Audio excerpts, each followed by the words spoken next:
You are celebrating your birthday, wedding anniversaries, or you will be traveling. Ask the Lord for a special grace.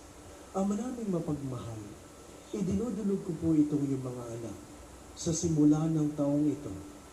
Kilala mo ang bawat isa sa kanila, Panginoon. Nasaksihan mo ang kanilang mga pagtawa at pagluha, kahinaan at kalakasan, mga kabiguan at tagumpay.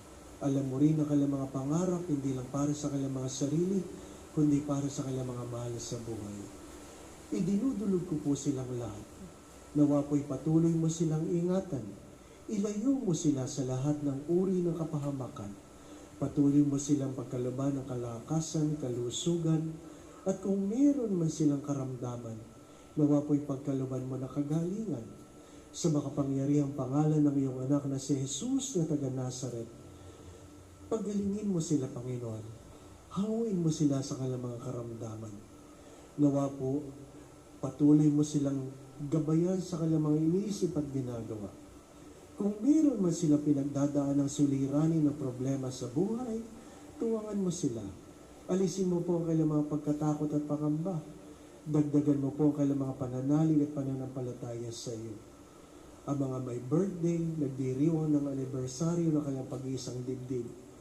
Panginoon, kung meron mang sama ng loob, pagkagalit, pagtatampo, paghihinala, dala ng pagkakamali o pagkukulang ng sino man sa nakalipas na panahon, nawa po ay merong pagpapatawad, merong paghingi ng tawad, may kababaang loob, may pagtalikod sa pagkakamali, may pagbabagong buhay upang magkaroon ng panibagong pagmamahal. Hilumin mo, Panginoon, ang mga sugat na ito. Panginoon, ang mga maglalakbay, nawa po ang kailang mga anghel na nagwadya ay tanuran sila upang wag silang mapahamak. May kanya-kanya po silang mga panalangin. Nawa po ang kailang mga pamilya saan man naroroon ay pagharian mo ng pagmamahalan, pagkakaisa, pagkakasundo-sundo, kapayapaan, kasayahan, puspos ng pag-ibig at kasaganahan.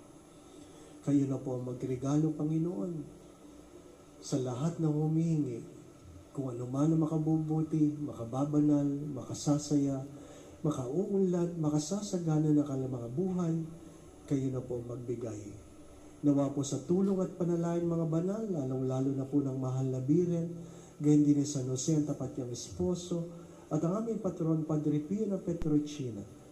Pagpalain mo po ang bawat isa, kasama kailang mga pamilya, sa ngalan ng Ama at ng Anak at ng Espiritu Santo.